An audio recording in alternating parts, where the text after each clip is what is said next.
Assalamualaikum warahmatullahi wabarakatuh. Waalaikumsalam warahmatullahi wabarakatuh. Alhamdulillahilladzi hadana li hadza wa ma kunna linahtadiya lawla an hadana laqad ja'akum rusulun rabbina bil haqqi wa nudu an tudkhulul jannata bima kuntum ta'malun.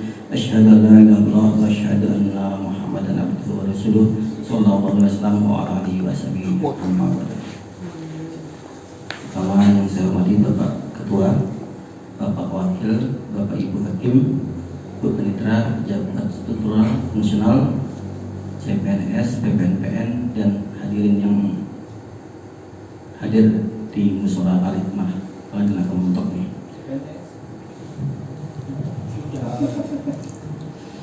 Terima kasih. Alhamdulillah kita sudah memasuki puasa yang ke-23. Betul? 21 lebih 23 ya. Alhamdulillah kita semua di sini diberikan kelancaran dalam melaksanakan ibadah puasa. Saya ini kalau nggak tahu ya rencana saya tadi ini tahu ditodong. kalau minggu-minggu nurut waktu. 2 bulan todong dong. Minggu-minggu turunnya tuh jadwal. Alhamdulillah kita sebagai orang Islam oleh Allah diberi kewajiban untuk melaksanakan ibadah puasa berdasarkan firman Allah, ya ayyuhalladzina amanu kutiba alaikumusiyam kama kutiba alal ladzina min qablikum la'allakum tattaqun. Hai orang-orang beriman, telah diwajibkan kepadamu yaitu puasa sebagaimana telah diwajibkan kepada orang-orang terdahulu agar kalian bertakwa. Kita bersyukur sebagai umat Nabi Muhammad, kewajiban puasa kita itu tidak sama dengan kewajiban umat yang terdahulu.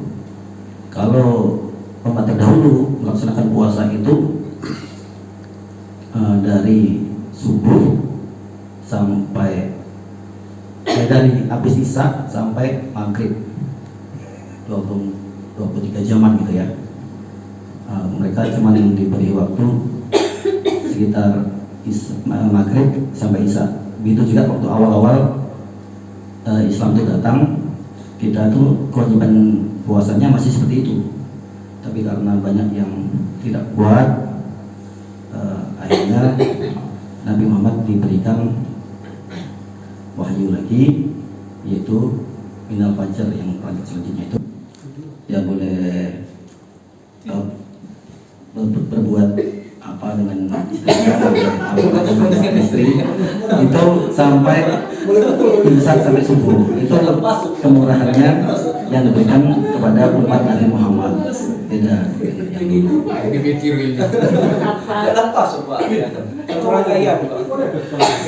Alhamdulillah puasanya agar kita sukses puasanya, agar pahala puasa kita benar-benar terjaga, karena pahala puasa itu Allah sendiri yang menghitungnya, yang mengajarnya. Nabi malaikat pun tidak tahu berapa pahala yang diberikan kepada kita.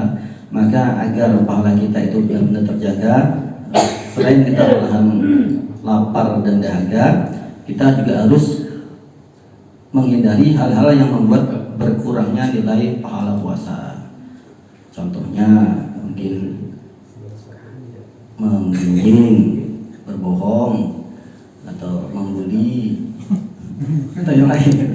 Siapa tahu itu yang mengurangi pahala kita berpuasa. Ya, agar membuli itu bahasa sekarang. Trauma di mobil. Itu kita jaga-jaga supaya jangan sampai nilai puasa kita itu berkurang. Itu jaga. Terus selain itu di dalam puasa ini ada salat taraweh. Mumpung di dalam Ramadan ini salat taraweh itu cuma ada di bulan Ramadan. Mumpung taraweh itu kita mau salat taraweh, mau nggak taraweh, itu nanti lama-lama bulan Ramadan itu kan habis. Maka mumpung dalam bulan Ramadan ini kita supaya benar-benar meningkatkan ibadah malam kita. Mungkin sholat tarawih itu awal mulanya juga tidak diwajibkan. Ini sunnah.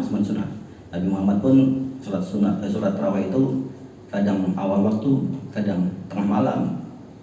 Dia maksudnya supaya tidak menjadi kewajiban gitu bagi umatnya. Supaya ini cuma sunnah, walaupun sunnah, supaya kita 30 malam ini usahakan benar-benar bisa menjaga sholat malam kita ini. Mumpung ibarat Ramadan ini pahala kita banyak berlipat, diskon, obral. Ibaratnya kalau orang pergi ke Mekah, banyak-banyak sholat di sana karena paling banyak. Ibaratnya seperti itu. Jadi banyak-banyak ibadah di bulan Ramadan, karena Ramadan itu akan segera berlalu gitu. Itu kemudian taraweh. Kemudian nanti ada zakat di dalam bulan Ramadan, zakat fitrah atau zakat mal. Zakat fitrah itu setiap para kepala wajib gitu. Kalau umpamanya kalau di sini zakat fitrah itu berdasarkan makanan pokok kita, yaitu beras. Kalau pemerintah itu menetapkan 2,5 kilo ya, berapa, sekitar 30.000 atau berapa. Itu berdasarkan yang biasa kita makan per hari, tiap hari. Umpamanya kita makan beras premium atau beras merah mungkin, harganya mungkin nggak 30.000 beras merah itu. Yang mahal kan mungkin 14.000 atau berapa. Itu ya seharga itu. Ini zakatnya seperti seharga itu. Kalau paling mudah ya udah kita setor beras langsung gitu. Itu lebih aman insyaallah gitu.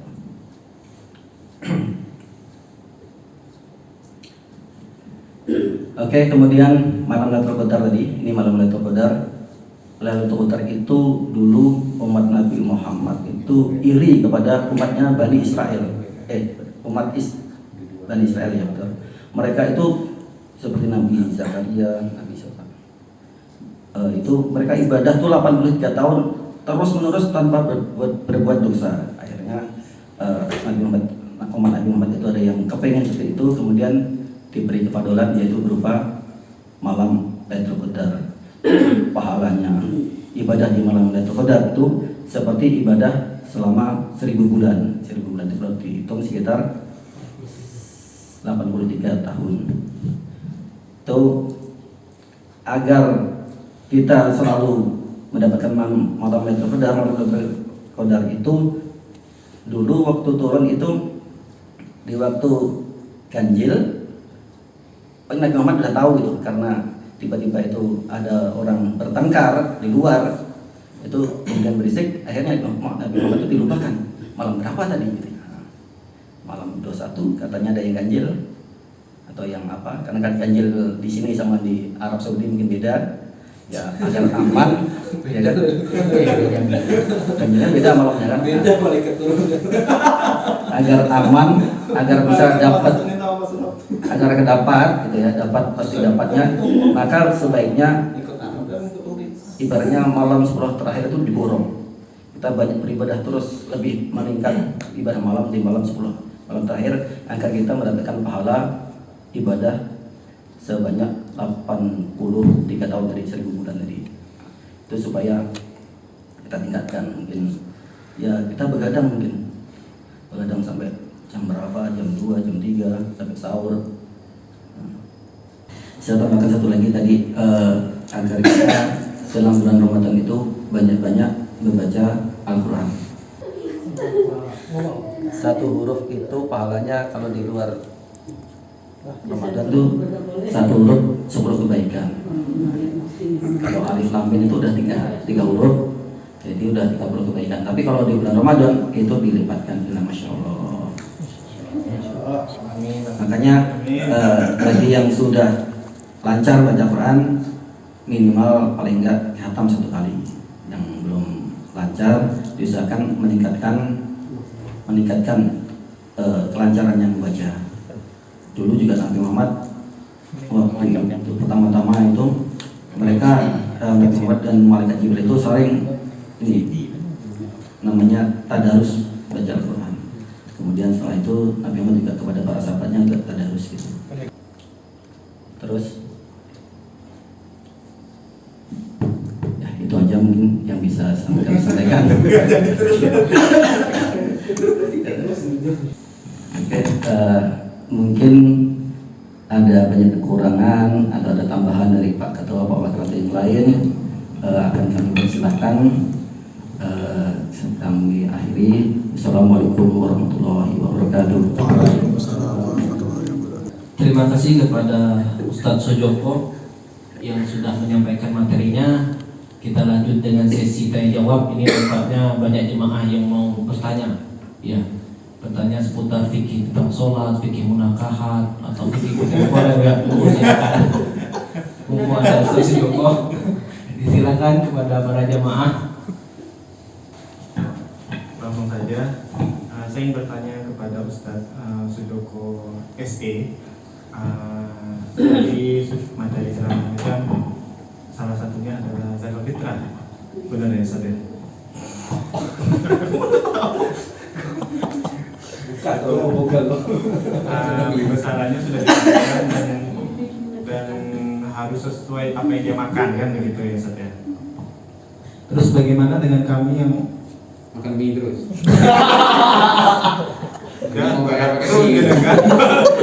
Itu pertama. Kalau orang yang makannya mie itu gimana? Atau paginya roti, siang malamnya saya makan 2 kali sehari ya. Kalau Pak Asil kan ini 3 kali sehari Ustaz ya.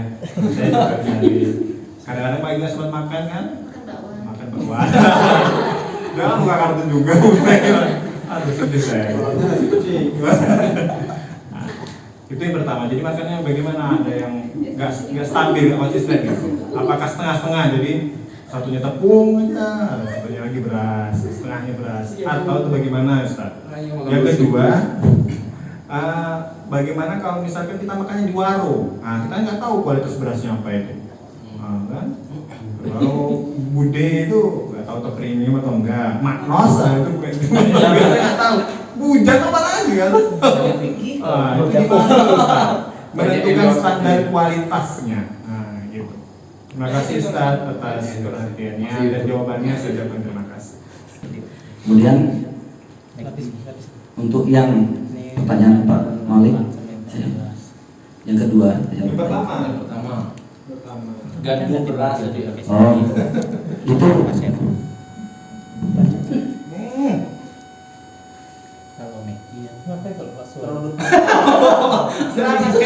makanya saya sudah menghindar. Saya sangat tahu Ustaz. Pertanyaan ini benar jadi buat megang. Makanan pokok itu tergantung saudara sendiri yang sebenarnya tahu apa makanan pokok saudara. Kalau umumnya makan mie terus tanpa makan nasi bisa, mungkin makan pokoknya yang mie itu. Tapi kalau makan mie itu kadang-kadang, tapi kalau nggak makan nasi itu kembung, terasa mambung. Itu ya berarti yang makan pokoknya ya nasi. Jadi saudara yang lebih tahu. Kemudian kalau kualitas itu makanya pemerintah itu menetapkan standar harga itu biar yang makan nggak tahu itu ada pokok nilainya di situ. Berapa nilai jumlahnya? 30.000 atau 33.000. Itulah makanya kalau yang kerendahan ya 33.000 gitu. Atau berapa dari 30.000 dari pemerintah itu Pak. Itu standarnya. Makanya ada patokannya situ. Mungkin ada tambahan lain. ya kalau boleh enggak? Boleh. Ini apa yang disampaikan Pak Su tadi ya.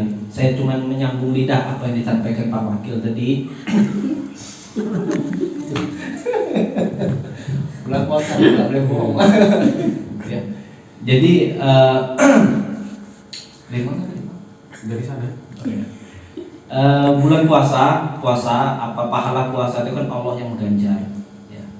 Sedangkan nanti ini fikihnya kontemporer ya Pak Su, bisa menjalankan kemana-mana. Ya. Puasa sebagaimana kita ketahui bersama bahwa puasa itu Allah sendiri yang mengganjarnya untuk pahalanya. Ya, sedangkan ibadah yang lain kita sudah dapat amalnya yang dicatat oleh malaikat. Nah, bagaimana nanti di akhirat kalau perhitungan, sedangkan pahala puasa itu tidak ada. Apakah malaikat tidak bingung nanti? Ya, mencatat ini pahala puasa kan nggak ada. Ini Allah langsung kan begitu. Ya, sedangkan pahala-pahala yang lain ada. Nah, itu mungkin fikih kontemporer gimana Mas? Bingung berapa malaikat pencatatnya itu. Bingung. Ya, terima kasih kepada Pak Sekretaris yang sudah menyampaikan kultumnya kita pada siang hari ini. Beliau sampaikan dengan bahasa sederhana, tetapi sesungguhnya cukup lengkap bagi kita. Dan itulah style orang berbeda-beda cara penyampaiannya. Yang penting bagi kita adalah materinya. Tadi beliau menyampaikan mulai dari kewajiban berpuasa, kemudian hal-hal yang harus menjadi perhatian kita selama di bulan puasa, puasa itu sendiri, zakat, tilawah Al-Quran, taraweh dan sebagainya. Jadi sekali lagi terima kasih, tentu ini adalah ilmu bagi kita ya. Saya tidak akan menjawab secara utuh jawab pertanyaan dari Pak Jatmiko tadi. Pertanyaan tentang apa ya? Malaikat bingung. Malaikat bingung. Kebingungan malaikat. Kenapa pikirkan? Rasulullah SAW bersabda, min husnil islamil mar'i tarku ma la ya'ni. Termasuk baiknya Islam seseorang adalah meninggalkan perkataan yang tidak sesuai porsinya.